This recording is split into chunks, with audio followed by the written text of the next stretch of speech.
living sober, busy living sober. I'm really excited, you guys, because we're going to call him John, but his official name is Dr. John Delony. He hosts his own podcast. He's a best-selling author of 2 books. He is a podcast host, a mental health expert. He has an undergrad in arts and humanity and psychology, and he has 2 PhDs, not just 1, but 2, from Texas Tech, and 20 years plus of counseling. That's a lot, huh? I wouldn't say counseling, but sitting with people, yes. Yeah. It's been a wild run, man. Thanks for having me on, EC. I'm so excited you're here, and it's so funny. My son has just been applying for his PhD. What in? In physics. Oh, so he's one of those smart kids. I wasn't one of those kids. He's one of those, but he was really wild in high school. Like, I never would have ever imagined. It wasn't until he went to college. Like, he was wild, a little wild. That may have been a word people used to describe me back in the day too. Right? Yeah. I think this doesn't fit across the board, but I think folks who end up continuing to go in an academic field, they get obsessive about things and they bring an energy to things that has to last 5, 6, 7 years of study. And I think those people are usually hard to confine in a traditional classroom growing up. And so you look around, there's obviously just like super nerds that have been super nerdy all the way through, but there's a lot of people who discover their nerdiness along the way, and you all find each other in doctoral programs, and it's a lot of fun. Well, it's so exciting. So he's going to go, I hope I'm not letting the cat out of the bag for him, but he's going to go to UT Austin. So it's pretty exciting. Oh, that's a phenomenal school. It's exciting. So but it takes a lot to get these degrees and to go on this path. And what took you to psychology? In the beginning? In the beginning, I think my dad was a homicide detective and a SWAT hostage negotiator. So in Houston Police Department. So I just grew up with these stories of my dad at the breakfast table the night after. He's like, man, I spent 24 hours sitting next to a guy who was about to jump off the top of a building, or who had grenades in his house, and he had his kid in there, and I ended up talking to him until he came out. So those are just the stories. And when you're a kid, it's just, you just know what your dad does. And so that's what my dad did. And I've got some real distinct memories of him getting like a grin on his face, not like a laughter grin, but just that grin. And then he put on his bulletproof vest, and then he was gone for a day or 2 days.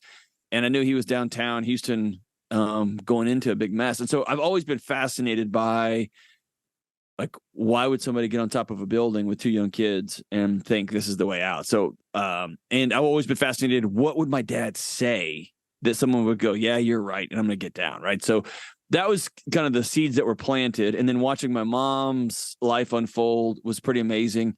And then, honestly, I wish I had some better intrinsic reasoning, but I went one weekend and to see this movie that was out called Good Will Hunting. And I remember everybody being obsessed with Matt Damon and Ben Affleck, but I couldn't get over Robin Williams' character. And he worked at a small college and just was behind closed doors. And if there was a problem, somebody called him and he sat with hurting people.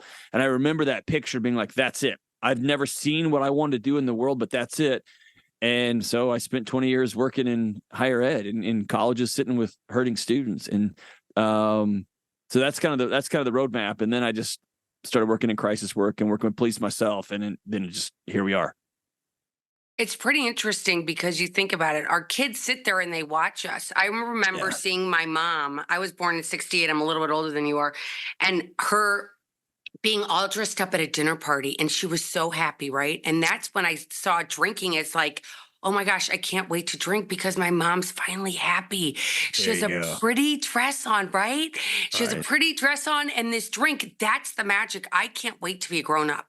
Yes. Yeah. Well, I was thinking about that. My son knew me as a dean of students and as a professor. My son's been with me. My daughter came along later, and she has some vague memories of me wearing a suit and tie to work, but mostly she just knows, like, dad gets up on stages all over the country. And she came to punk rock show of mine. I mean, so she has this very different, like, man, this is not normal. This isn't reality. And one day I'll get fired from this job and I'll have to go back and get a regular job. So it'll be fine. But yeah, it's strange how your kids experience you. And what you just mentioned is important. I think it's important for me as a dad that they always know I find joy in them because they're watching that. And I find joy in their mom, and I find joy just in our home, not in a particular device or a thing, in a meal or a drink or I only smile when I'm leaving, or because becomes part of their nervous system. And like you said, that becomes their North Star for, that's where there's joy. I'm going to go experience that. I mean, I can relate to that so much because I work with women and mommies, a lot of mommies, and they all talk about how their kids, they're like, my kids aren't really noticing what I'm doing. I'm like, oh, yes, they are. They are becoming it. They're not just noticing it cognitively. Their nervous systems are wiring around it. And that's a powerful responsibility of a mom and a dad. It really is. And it's kind of funny because you can't adopt. I always tell people you can't adopt a dog unless somebody comes over to make sure you have a perfect fence. But anybody can have a kid, right? Right. Exactly. Yeah. And by the way, your dog knows too. Your dog knows. Dogs are really good at reading people. Yeah, kids are too. Yeah. I love your book, by the way, and I'm going to just hold it up. And if I opened it, the entire thing is highlighted. The Non-Anxious Life. It is your second book. Your first book is Redefining Anxiety. And I find, for one, again, I was born in 1968. Nobody used the word, I have anxiety. And I'm using air quotes if you guys are listening to this. But there was no anxiety when I was growing up. What year? I mean, seriously, like my mom would never have been, if I had looked at my mom and dad and said, I'm feeling really anxious today, I don't want to go to school, they'd be like, really? I don't care. You're going to school. So when did the word even like become popular in was it pop culture, or what do you think? When did the word? That's a good question. So I don't have I'm going to riff on that a bit, if that's okay. And maybe I'm wrong here, and your listeners will be like, oh, this guy's an idiot. I think our parents felt it. They had just been like, their parents were World War II survivors. And then there was just a collective, hey, anything that's not Nazis is fine. Everybody shut your mouth and go to work and do your job. And y'all's job is to stay at home and be quiet. And y'all's job is to go to the office and then come home and be quiet. And so I think we all felt it, but we were told it was normal. And so that started this inner, like, what is happening? And I've been doing just kind of an obsessive. I get pretty obsessive about a problem. And I've been obsessed with marriage. Like, is it still relevant? Is it still worth it?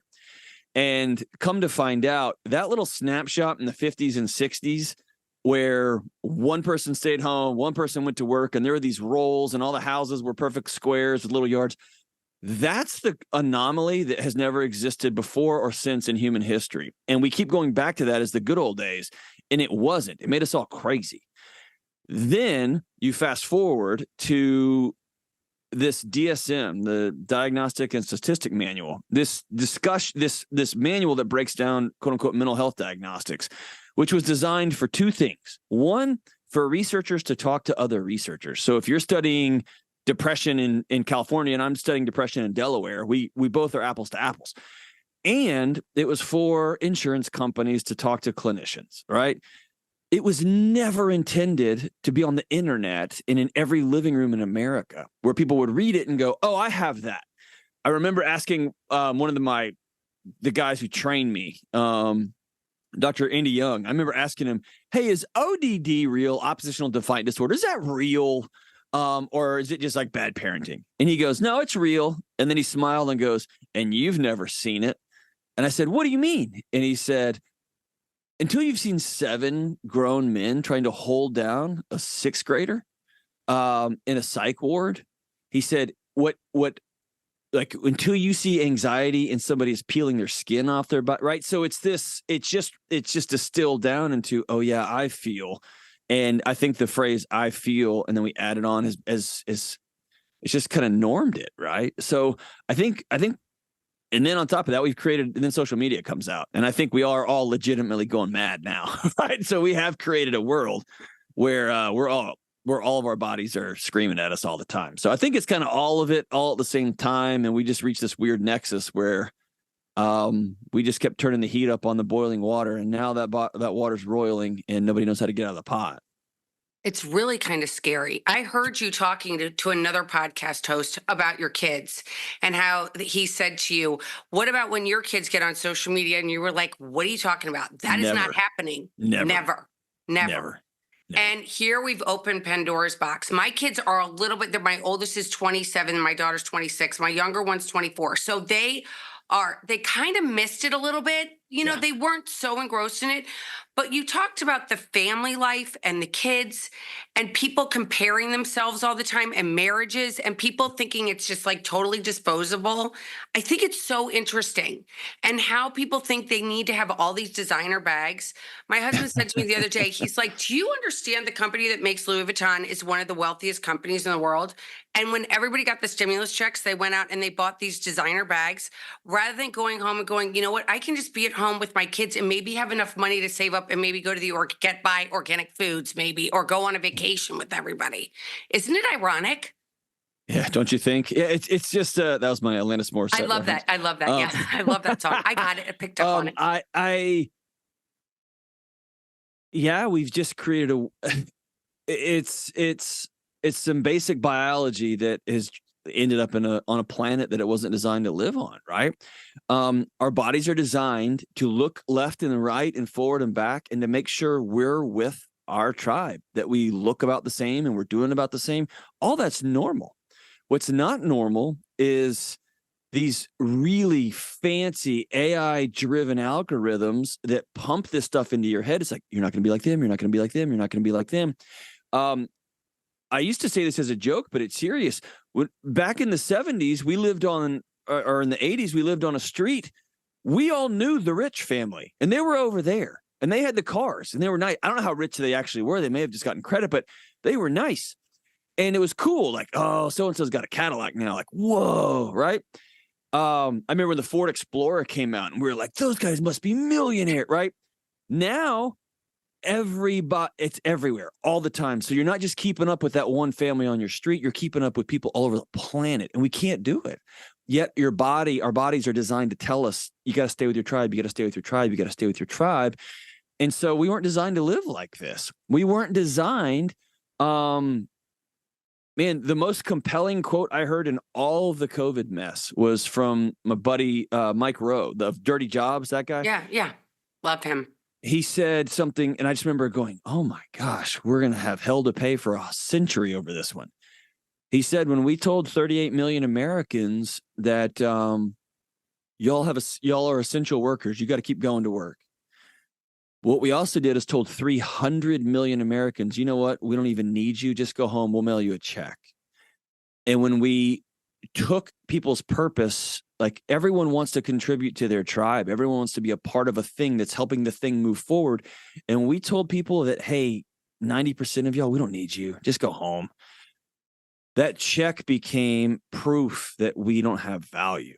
And that's a terrifying moment. So it makes perfect sense when we start looking around for value. We look at, well, what do you have? What do you have? What do you have? I'm going to get a bag.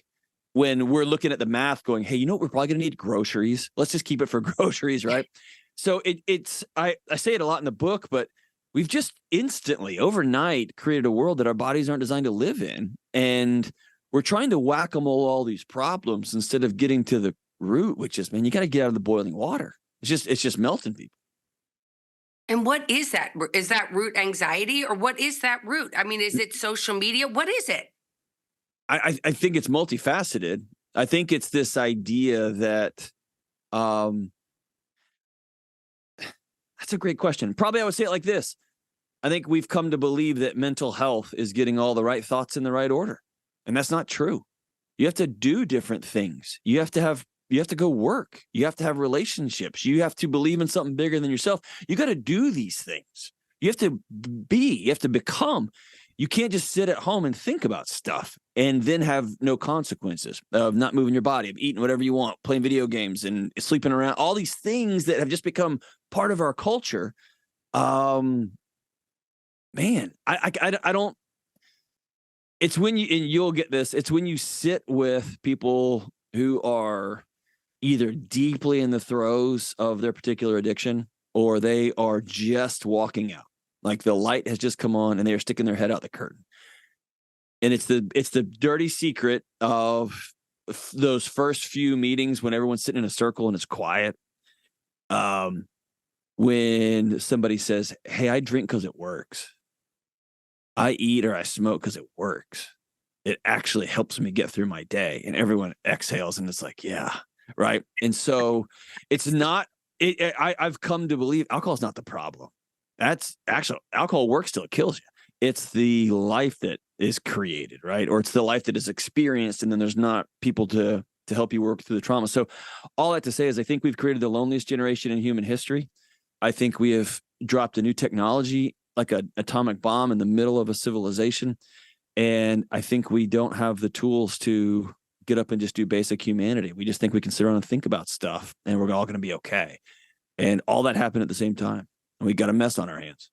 We really do. And I think it's interesting because you brought up a couple things. For one, when they shut everything down and they shut down, when COVID shut down the churches, they kept the liquor store open. You could still order booze, crazy? but you couldn't go to your church and you couldn't go to a meeting and meet with because that's what, being sober, you need another alcoholic to help you get through it, right? That's And you right. couldn't meet with them face to face. And the magic that happens between humans, whether either you're falling in love or you're just relating to someone, a friend, is this magic, right? If you could bottle it up, you'd be a billionaire, right? But we can't. Yeah. Well, Zoom is great for transmitting information back and Right. forth, right? It is not good for connecting. It's not good. Your physiology, your body needs. I know who I am in space because another human being is sitting in proximity to me. And that's how my body gauges distance. That's how my body experiences the air and the world around us. And we took all that out overnight. And then we blamed people for not feeling okay. And it got sideways. And also during COVID, like I've even laughed with my wife about this, laughed with sadness. I kind of believed, not kind of, I believed at the end of the day, on the whole, there's idiots and there's evil people and there's people out for their own gain. But I believed that the government was working for the best of its people. I believed that the education system on the whole, I've been in it for 20 years in public schools and private schools and K-12, high school, college level. On the whole, it was for the good of these kids. I believe that the medical establishment and on and on and on. And the church establishment, churches are just by and large, and I attend one, so I'm critiquing from the inside out, have become political arm extensions on both sides of the aisle, right? And you have these conversations with folks, and you're like, what book are you reading? Like, what book are you reading, right? And so overnight, we pulled the thread on faith, on taking a knee to something bigger than ourselves. We pulled the thread on, hey, maybe the government's not working in our best interest. We pulled the thread on education. We pulled the thread on medical. And all of a sudden, we're sitting around in ash. And I don't think as a society we know what to do next because we don't trust anybody doing anything anymore. And the tech folks, the algorithm makers, have a vested interest in us continuing to go back to them for truth, not to our neighbors. We're just staying sick. Yeah, it's sick. That's it. It is. We're sick. And it's really interesting because I know in your book you talk a lot about getting a therapist. I feel like if somebody is sober and they listen to your pot, they're like, I think I'm going to start drinking again, right? No, they're not. I hope not, because the reality is that I've been sober for almost 18 years and I don't want to drink. That Right. there is no question of me wanting to drink. And I was actually talking to my husband about this morning. The more that things are getting exposed, the more I want to talk about what I'm seeing, in my opinion. And you can agree with it or not agree with it, but I'm going to talk about it because Love it. if we don't keep talking about it, and we stay quiet, then how's anybody going to learn? That's So right. my listeners get to see, maybe they don't like what that I lean a little more right than most people. That's okay. I own it, but that's who I am. And I'm not scared. Right. Like I was blessed with being raised in church Uh-huh. and knowing who God was. So I believe in heaven. I don't need to have somebody come and say, well, I've been there and I can tell you what it looks like when you get there. I'm like, no, I just believe, right? Because I've lost dear friends, people that I love, and I don't want to think negatively. So, of course, I think they went to this beautiful place in the sky. And when I go, I want to slide in under those golden arches and say, man, Peter, that was an amazing ride. I mean, that's literally what I want to do. And I so like that your heaven is McDonald's. That's fantastic. I haven't had McDonald's in a long time. The golden arches. But for my listeners, I want them to know that the darkness, you don't have to stay in the darkness, even though it's all around us. I am as optimistic as they come. I am as hopeful as I could possibly be, even with the challenges on the horizon. Yeah, I think things can look really bright from the right angle. I agree. And I think they are. And I think that my listeners that are listening that are trying to get sober, if they are sober, we're all looking here dumbfounded. Somebody wrote to me last week, sent me an IM on Instagram. Is that what they call it or whatever? DM. DM. God, sorry. that's the oldest thing I've heard in a long time. EC, okay, so there you go. That's See, awesome. IM to DM. And she said to me, she goes, do you know that she knows somebody that bummed a cigarette that was laced with fentanyl? Yeah. I was like, are you kidding me? Yeah. I mean, obviously, I didn't get sober because I didn't, I've had experience. I've experienced different things, like going out and maybe picking up some, party goods to go out before you went clubbing. I was raised in the 80s. I was in New York. I was doing all those crazy dance parties. And today, you might decide that you want to go do those things, and there's a good chance you could be dead. Yeah, that it's a. I grew up in the 90s. In early 2000s, and yeah, I think we got the last free pass. And I have a 14-year-old, and I've sat down with him, and if he's in the house and he's got hurting or he needs to sleep or something, his old man's got tons of supplements, and I've been messing with the tinkering with the stuff for ages. And I realized, oh, I'm setting him up. He's going to be backstage at a theater performance or about to run in his track meet, and he's going to tell some kid he's got a headache, he's got a this. And they're going to hand them something. So I've sat down and been very clear, like, hey, you live in a world where you can never take anything ever. And that's the world you have. And I wish that wasn't the case. But that's the reality we're going to own. And so that's on you and me to make sure that you, if you ever need something, you get it from me or you get it from your mom, because this is our new world. And I can fret about that all day long and be upset about it. Or I can just be proactive and sit down with my kid and say, this is the world. And I can sit down with other educators and say, we have to be super loud and vocal about this, because a cigarette or an aspirin or a stressed out friend who just takes a Xanax from their buddy, they can kill you. It's just a new world we're in. It's so crazy. My son had a roommate in DC, and the kid came from a nice family, went to a great university, and got hooked on painkillers, went and ordered them to be delivered, and didn't wake up. Yep, that's right. And, the parents didn't go out and tell their community that this is what they said. Oh, he had a heart attack. And my son was like, Mom, why didn't they tell the truth? And I said, because people still have shame. That's why I keep doing this, because there's nothing to be ashamed of. Yeah. But we live in a society. When I got sober, in 2006, one of the jobs was cleaning out ashtrays. Okay. You could smoke cigarettes in a room with everybody around you. Everybody chain smokes. It's like you could fly, when you flew on planes, you could smoke. Now, you can't smoke anywhere. You could even get arrested in some cities in America now, but you can buy weed across the street legally. Uh-huh. Yeah. What is going on? They had a better marketing campaign, right? Right. It's crazy. Yeah. It's so crazy. I feel like the pharmaceuticals are going, like their prices are, like their revenue is just skyrocketing, and our population is just going further and further and further down. Yeah, that was actually one of the I had a couple of light bulb moments working through the material for the book, and I didn't want to write this book. I wanted to write something else. And the publishing team was pretty adamant about this continuing this conversation. And I remember it hit me. I'm a mental health guy. This is my world. That's my tribe. That's my gang. That's the stuff. That's the books I read. Those are the people I hang out with. And I remember thinking, oh no, like more people than ever before in human history right now are under the care of a mental health provider, of some sort of licensed professional. across social worker, LMFT, LPC, whatever the thing is. And more people than ever before in human history are taking some kind of psychotropic medication for some quote unquote mental health issue.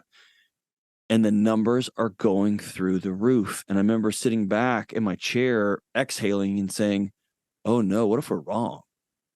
Because it's not working. What we're doing is not working.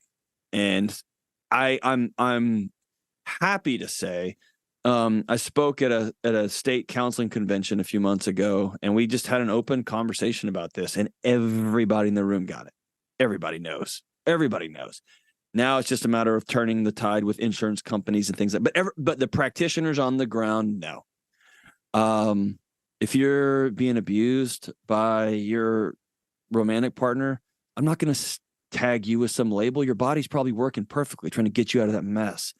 If you don't know where your groceries are coming from, or you owe 6 figures in student loans and cars and what, of course you can't sleep. A pill's not going to fix you, right? It's going to numb you. It's going to black you out. What you need to do is go address those core, scary, terrifying, hard to solve issues. And that's where we are. If you don't ever move, your body's going to be anxious. It's going to try to get your attention because your body's designed to move and to exercise, to go out and walk and be a part of nature. So all these things that we have just completely extracted from the way our bodies have evolved over gajillions of years and just tried to create a new life all of a sudden, it's just not, it's not going to work. And so we have to do something different with our bodies.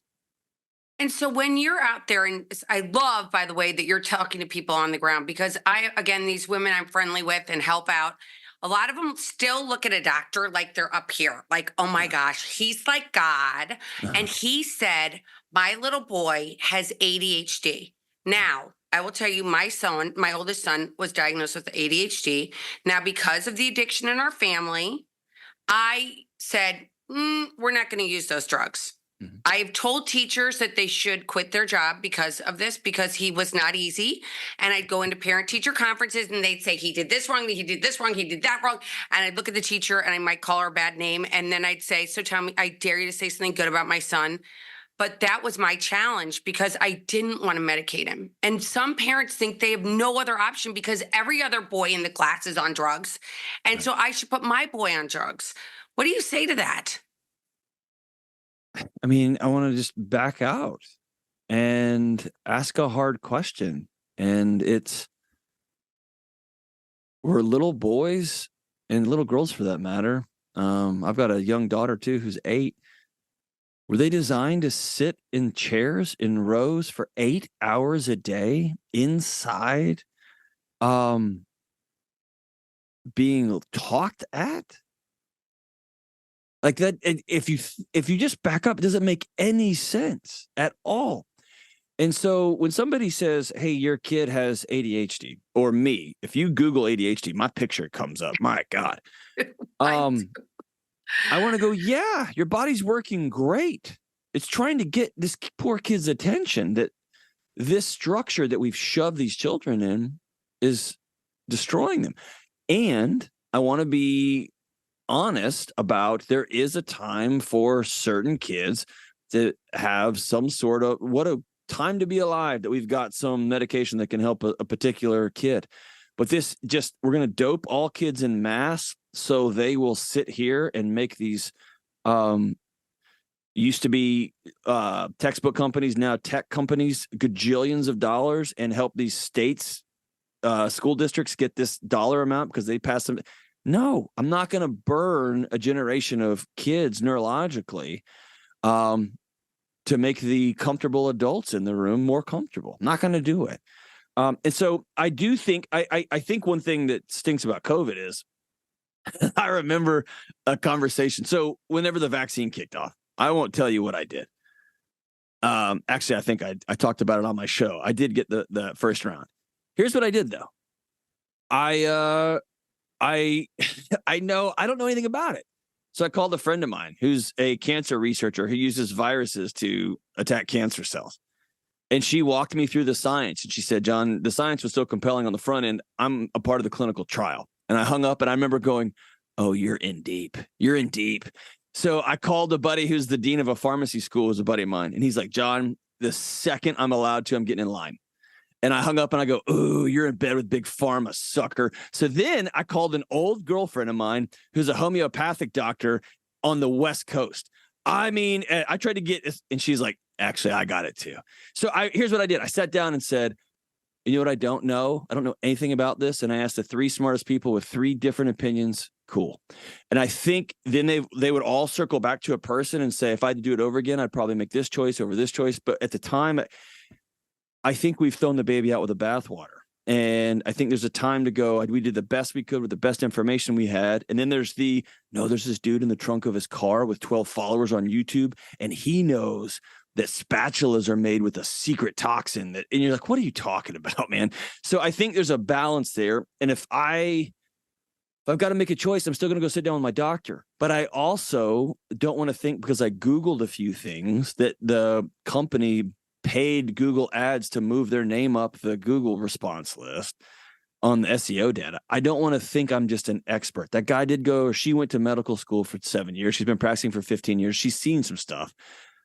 I also want to know I'm going in and the doctor is going to sit in the passenger side because I drive my life. And I'm going to ask them not to drive for me. Same as my retirement advisor. Same with the person who's fixing my car. I want to know what's happening here. And then I want you to sit. I'm going to pay for you to sit in the driver's side and help coach me. But I think this wholesale, we're just going to sign over our lives and hand them over. I think those days are over.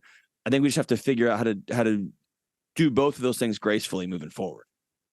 And it's really interesting, I think, that I was talking to somebody, an older therapist. She's like 95. She used to work in Brooklyn 100 years ago, right? And I bet she's amazing. She was, awesome. oh my God, she's awesome. So good. And she lives in New Jersey, and she's amazing. And I was like, well, this addiction and that addiction and alcohol and drugs. And she's like, what do you mean? They're all the same thing. They're all the same thing. They're all painkillers. They're all painkillers. That's right. Right? Yes. Food. Right? And here's the best painkiller: work. And what do? We put you in jail for heroin. We send you to rehab for alcohol, and we give you $1 million if you work 160 hours a week. Right. So we reward certain things. And the food thing, I want to talk about the food thing, because the food thing, with me, I've quit smoking, I've quit drinking, like I don't do anything anymore. But food, I don't have that, but I have dear friends that do, that have food issues, major food issues. And you can't go through life without food, right? Right. I've struggled with disordered eating my whole life too. If you want to quit doing coke, you can go to rehab, but you can stop being around cocaine. You can stop being around alcohol. Exactly. You got to make peace with food. And so it's a different kind of demon. But again, it's a different kind of demon, but they're all, like you said, they're all painkillers. They're all just pillows that we're duct taping over the alarms that our bodies are trying to get our attention with. And what is it that we want to be? Why don't we want, isn't it okay for us to feel pain? When did that happen, by the way? Because I remember falling down and my parents being like, come on, get up. And I remember my son falling down, get up, you're okay. It's okay. Keep going, keep running. But today it's like not okay to be sad. It's not okay to go through a tough time with your husband and say, this is hard, but I'm not going to quit. I'm not going to quit. I'm going to keep going. We don't have a psychology for that. We don't, like, man, you're touching a nerve. Like, we don't have a psychology for, this is a hard season and it's okay. You and I are going to be okay. We're not right now, but our bond isn't broken. Our car's out of gas. We're going to have to stop at a gas station and fill it up. We're going to have to go change the oil. We need to get new tires. The car is still great. And we don't have a psychology for that because we've pathologized. We've made the enemy of human existence in the Western world discomfort. Any uncomfortable feeling has to be medicated away or solved. And we've gotten so comfortable that now we've started going after people for their ideas. Your idea makes me uncomfortable, right? Like, your idea makes me feel sad or mad or angry. So I have to figure out a way to shut you up because we've gone bananas with this obsession about comfort. And you want to read a masterpiece book. My buddy Michael Easter wrote a book called The Comfort Crisis. And it's probably in the top 5 best books I've read in the last decade. It's extraordinary. But essentially, the premise of his book, which is so true, is, man, if I send my son into a gym and I take all the weight off the bar and I lift the weights for him, what I'm stealing from him. I am causing him to have a worse life because I've robbed him of the opportunity to be strong. What that means is I have to do the work as a dad to sit with my son when some girl breaks his heart, when he fails a class, when he goes all in on something and doesn't get the part or doesn't make the team or doesn't get the job, or when I get cancer one day, right? I have to be able to do that. And we just have a generation of us do not have a psychology of discomfort, as it's okay. It's part of the process. It's not a bug in the system. It's a feature. It's part of the deal. So I'm going to flip it around. I want to go into the gym and put as heavy a weight on the bar as I can so that when life happens, I'll be ready for it. Yeah, for me, the biggest thing that happened to me in the past 2 years, my oldest son, who was my closest, we were, because he's my oldest. I was divorced when he was really little. I probably leaned on him a little too much, like he was my my husband, even though he was my son. Right. And he went and he met a woman, and bye. Not only Yep. did he say bye, he got married, didn't invite me to his wedding. So Ooh. this estrangement right now, and I did a podcast a couple weeks ago about it, and I had so many women reach out to me and go, "Oh my gosh, that's happening to me. What is going on today that kids go and say, you know what? We don't even care about you parents anymore. I'm just Yeah. going to turn you off like you did nothing in my life, and I'm done." And can you imagine? Can I be super honest? Is that Please. No, lie to me. okay? Okay. This is a hard one. I spent 20 years working with 18 to 25-year-olds, 18 to 27-year-olds. Kids have largely been responsible for the emotional regulation of their parents for the last 20 to 30 years. And they have increasingly become the report card, the scorecard for their mom and dad's reason for existence. And I think kids reach an age when they're 24, 25, 27, 28, and they just can't carry both their life and their new relationship and their new job and mom and dad. I have to just set you down completely. And parents will call and say, "Hey, what do I like? My kid's got anxiety. What do I do?" And I'd say, number one, fix your marriage. Number two, if you're getting divorced, go get your own professional help, because your kid cannot carry your friendship. They can't carry your adult problems. They can't carry your adult responsibilities. That's not their job. They're kids. They're children. And so I think it's making peace with, hey, I put a whole bunch of weight in your backpack as a kid that you shouldn't have been carrying. I'm sorry. And I think it's starting there. And then having to untangle, because when we get together, I get together with my mom and dad, man, I am 12 again instantly. And when my kids get around me, they are 4 and 1 again. I mean, instantly. It just happens so fast. We just drop right into these roles. And so I think it's a matter of I want to practice doing something different. I hope you'll have me. But I think parents are guilty of. Let me say it like this. I've talked about this a little openly more and more, but my dirty secret over the last 2 years has been, I had this mental health show that was instantly turned into a marriage and parenting show that shot out from underneath all of us. Nobody thought it was going to do what it did. It's just gone bananas. It's amazing, by the way. Well, I appreciate that, but it's me having phone calls with people, right? So Right. None of us expected. But the big dirty secret was my daughter, who was 6, 7, and now she's 8. She wouldn't hug me. She didn't want to be around me. And there's multiple reasons. And I was like, I don't yell, I don't scream, I don't swear in the house, I don't hit my kids. Like, what is this thing? And one of it was I had some unresolved trauma that I had never dealt with. And my wife was the one that said, "John, you have a nuclear reactor in your chest. And that little bitty girl in that little bitty body has somehow pegged you as unsafe. And she loves you and wants to. And her body says no." And there was this conflict. So I had to go sit with a trauma therapist, and it was brutal. And man, I said a sentence the other day that I can't imagine. It was about 2 or 3 months ago now. And I just yelled out loud, laughing, "Josephine, get off me." And I remember my eyes, and I was like, oh, because now I'm a jungle gym for her. She won't get off me, right? that was number one. But number two, my wife said, hey, what if you worked really hard, not in always having the right thing to say to your kids, not in always being able to say, well, what about this? And what if you worked really hard in being likable, somebody that they naturally wanted to be around? And what that means is when my son comes out and he's going to 8th grade and his shirt's on backwards and his shoes don't match and he's got different socks on, I'm going to let the middle school social vultures, they're going to deal with him.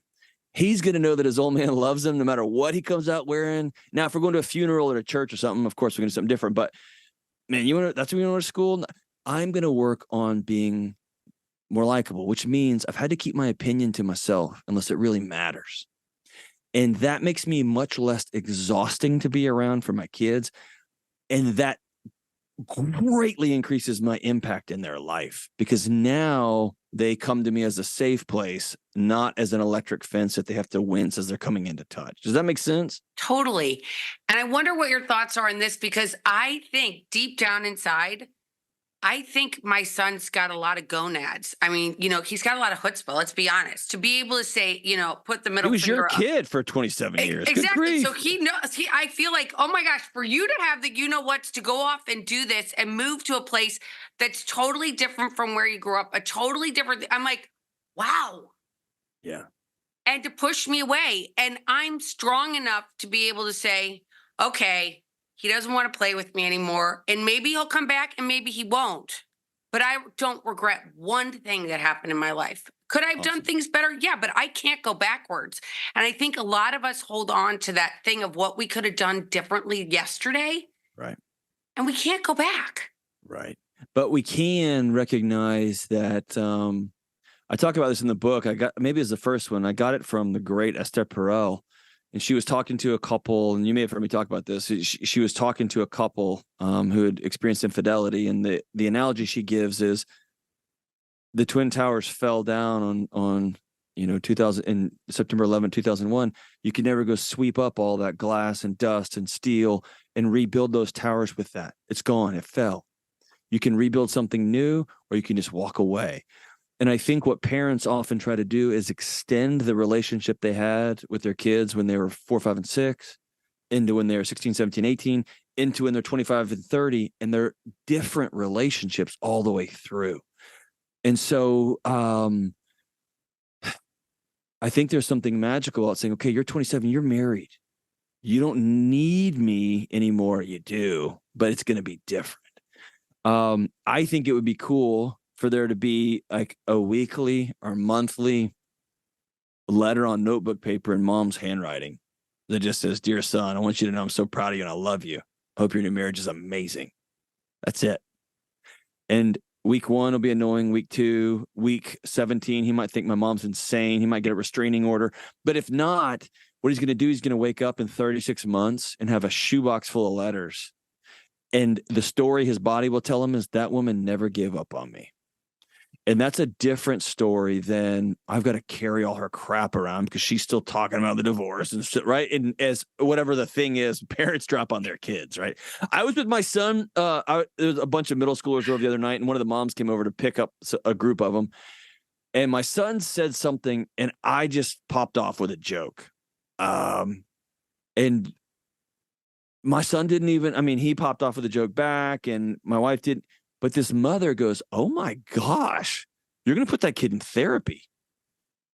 And I was like, really? I am? I don't want to. And my wife was like, that was kind of hard. And I had a moment of like, whew, right? And so I went and shut my kid's door after everybody left, and I held his face, and he's too old for me to hold his face. And I looked him in the eye and said, you've heard me talk to grown men, and you hear that I'm always making jokes and they're always making jokes back, but you're my son and I love you and I'm going to stop. And he goes, no, it's okay, Dad. I go, no. Your job isn't to make me feel okay. Your job is to be my son, and I need you to always know I'm in your corner. And he looked at me and goes, Dad, I do. And I said, yeah, but when I make fun of X, Y, and Z, and he goes, yeah, so it was both him, but it's me going in and shutting the door. I'm changing the dynamic of the relationship. We are slowly transitioning. He's 14. He's going to be out of my house in 4 years. And so we're making this slow shift right now. And then when he turns 25 and gets married, then we're going to make another shift and then another, as it goes on and on and on. I love that you talk about this. And that's why your show is so good, because people need help out there. And so many people are dying for help. And there's to find a therapist, and you talk about it all the time, finding somebody to work with. And Ugh, I feel tough. like it's literally like finding a needle in a haystack for one. And when you find the one you really love, $3.50 an hour. I'm like, literally, yeah, it's brutal. It's brutal. it's really brutal. And that's why I love what you're doing. I love your book. I love that you have workbooks to go along with it. So you can actually go home and do these things. If you have a friend or you have a partner or spouse, you could do this book together, couldn't you? Oh yeah. I tell families all the time, like, let this be, because it walks you through like, hey, let's forget about anxiety. Let's pretend anxiety's right, which I think it is most of the time. Yeah. Like, how would you build a life where you weren't anxious all the time? No, I can't do that. Yeah, you can. Me and my wife worked 15 years to pay off our debts. I've sat with people who've lost kids. I've sat with people who are the wrong color in the wrong neighborhood. I've sat with people who are in the margins. And you wake up and you all ask the same question. What am I going to do now? I've sat with people who have burned their lives to the ground with addiction, and then they come out and they're like, what do I do now? Right? Everybody can then go, okay, I'm gonna start chipping away at this, and we're gonna build something different. And so I think it becomes a great roadmap for individuals, for families, for couples, just to say, all right, I'm opting out of the system. I'm opting out because the system, as we talked about this whole show, like, it's not working. It's not working. It's making us all crazy. It's supposed to give us this utopia. It's not working. So what does that mean? Then we got to opt into something new. And it's just a roadmap. And by the way, you said you read the book, so I don't want to spoil it, but this isn't the carefree life. This just makes it to where it levels the field. So when the hurricane comes, which it will, that you've already got plywood on the windows. It's not a guarantee. It's not like, it's gonna make everything okay. The story in the book is someone I love, one of my family members died. Yeah. Living a non-anxious life, not owing anybody any money, working through these relationships allowed me the privilege of hopping on a plane and going to a funeral and being really, really heartbroken. That's what that gave me. It didn't keep my family from passing away or getting sick or mom getting cancer or whatever thing's going on. It just gives you the tools to handle what life's throwing at you. Well, I love that because I always use the analogy because there's a palm tree out my window. There's like 4 of them right here. And when I was getting sober, like that first year, I literally, I was planting my palm tree and giving it water and feeding it with like Miracle Grow. And that was me because I have to weather a hurricane, like this thing happening with my son. Did I go out and have a drink? No. Did I smoke a cigarette? I did. But I did not I did not. Felt so good though. It did. Oh my God. I had a couple packs. But that I put down again. I put that down again. But I knew that picking up the drink wasn't the answer. But I want to talk about the last thing, which is, and you talked about it earlier, is about going to church and God. Because I believe that for me, when I was growing up, and probably for you too, like that, it was mandatory. It wasn't like it wasn't up for discussion. You were going to church every Sunday, right? We went twice on Sunday, once on Wednesday. We lived there. Yeah. God is everything or he is nothing, right? At least for me. Yeah. I mean, I think. I mean, I guess you could use I guess you could say it like that. I think But I say that because, tell me if you agree with this. Explain that a little bit more. So I feel like human beings are fallible. Every human being. It doesn't matter if it's the president of the United States, if it's your doctor, if it's your lawyer, if it's whomever it is in your life, they all can let you down. Everybody walking on this, we're human. Yeah. We do not the greatest things. But I believe that God, who I want to call Jesus Christ, but if you want to believe it's whatever you want it to be, Allah, Buddha, whatever, sure. But believing in something that you can't touch and you can't feel, even though I have to say I've felt God before, having that relationship with something bigger than you that you really respect, gives you the ability to do this thing we call life. Yeah, without all the other painkillers, as we call them. Yeah, I think the painkiller, if you will, the ultimate pain at the center of it all is this idea that we can do all of this by ourselves. And both relationally, we don't need people, and existentially. Like if I get all of these things, if I get economic security and I get relational security and I have a good sex life and I've got a house and I've got a this and the right president that I voted for is in office and all my political beliefs are like, then I'm going to have this thing that nerds call self-actualized. Then I will become the lighthouse on the hill. And we all are going to be little lighthouses on the hill. And I think that what we've found out almost all at the same time is the self can't hold. We were never intended to bear the weight of the universe. As I write in the book, for all of human history, people have crawled out of their tents or their teepees or their huts and looked to the sky and said, "Dear whatever, please rain or my kids die." And then we got running water and we thought we got real sophisticated, right? Or please let the crops come in or my family and my tribe all dies. And then we got Uber Eats and we're like, okay, it all revolves around us. And it doesn't. And so I make the case from an evolutionary psychology, like our bodies are wired to take a knee before something bigger than us and to say, I can't, will you? And I think that phrase is the cornerstone of addiction recovery, that cornerstone of marriages. It's the cornerstone of faith journeys. It's the cornerstone of all of it is I can't, will you? And like my family is Christian. I think when it comes to politics, I think that it's become a new drug. It has become a drug on both sides. And by the way, you may in Florida, I don't know not a single super conservative friend of mine who is super jazzed about their options. And I don't know a single of my liberal friends who is jazzed about their options. Neither.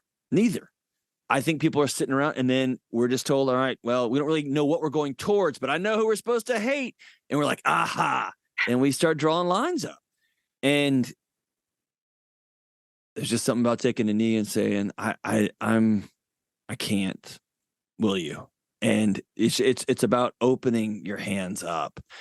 And if you find yourself already, your heart beats a little bit faster about the upcoming election and you're a person of faith, or I'll just say a Christian faith, and I've said this at multiple churches across the country, your political party may be in trouble, your particular church that you attend may be in trouble, but the kingdom of God's never in trouble. Relax. And if the person that you want to get elected didn't get elected, relax. Like, and if the world's going, because what are you gonna do, really? And that was the cornerstone of me getting well, was answering that question, like taking a yellow pad and drawing a line down the middle and saying, what can you control today?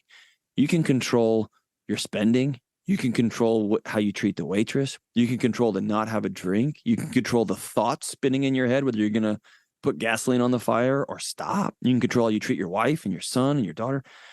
You can't control what's going on at the economic forum over in Switzerland. Chill, turn it off. What are you doing? You can't control the volcano that's erupting. Turn it off, right? What I can begin to do is to be a little bit better neighbor. And I can be, it's staggering to me, the number of people who know every move in Washington and don't know their next door neighbor. It baffles me. We're not designed to live like that. Who knows everything that the president or the candidates have done right or wrong or said, it's okay.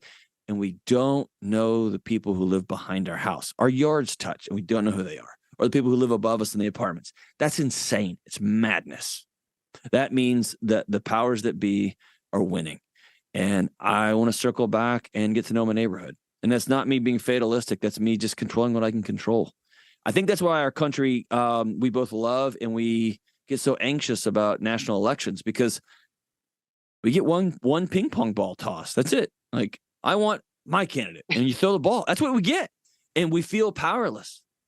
And I think it's a beautiful picture that we have to stand back and we all have to work together in harmony to get the person or the ideas that we want to move forward.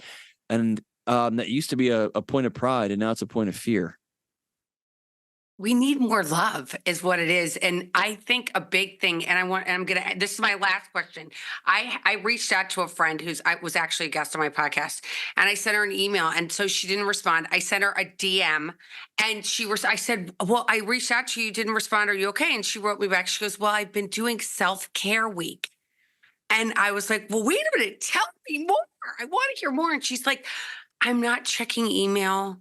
I'm not really getting on social media. I just had to check something and I found this and I responded right away.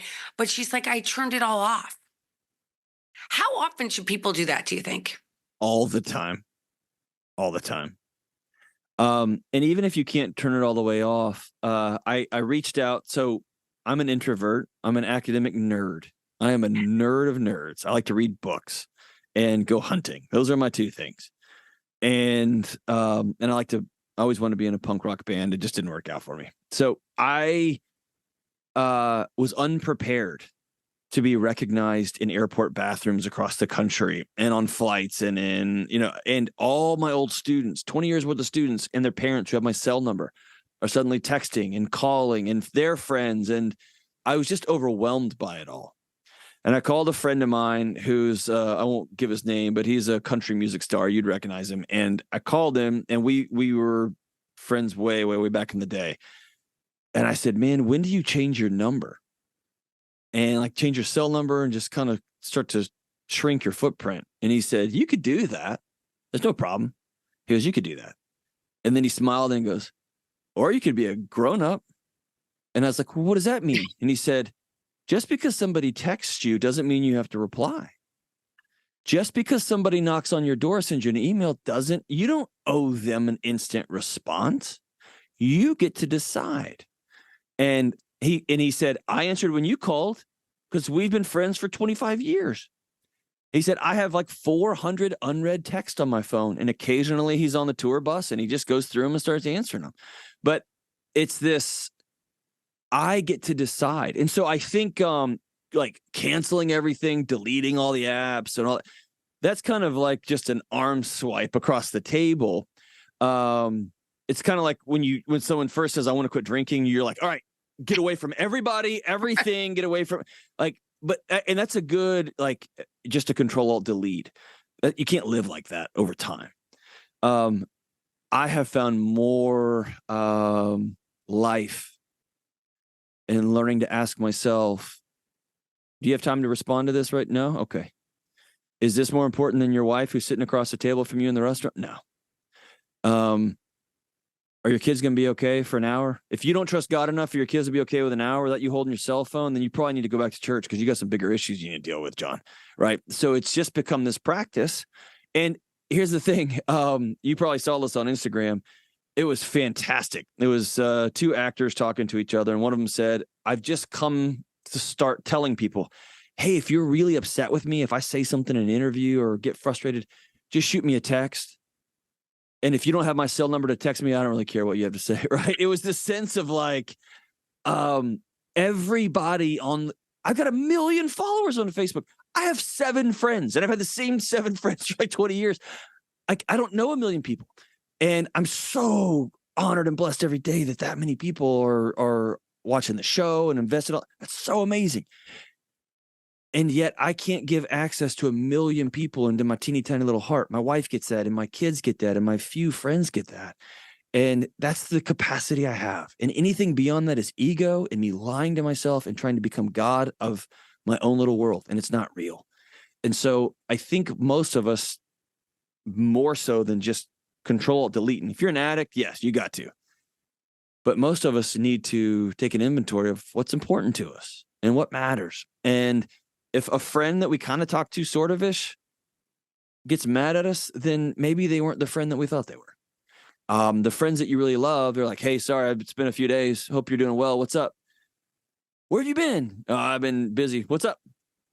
They'll move on and they'll be good to go. Right. And I think it's just making peace with that. And I'll tell you what, man, it's when you start to get there, that's the non-anxious life. That is the, I love that. Thank you so much. Thank you for saying yes. Congratulations. And thank you for taking time out of your life, because I do know that picking and choosing. Our time is so, it's our gift. It's the biggest gift we have is our time here. And thank you for giving us an hour plus of yours, hour and 5 minutes. I really, really, really appreciate it. It was awesome. Thank you Well, so I'm grateful much. for you. And I hope that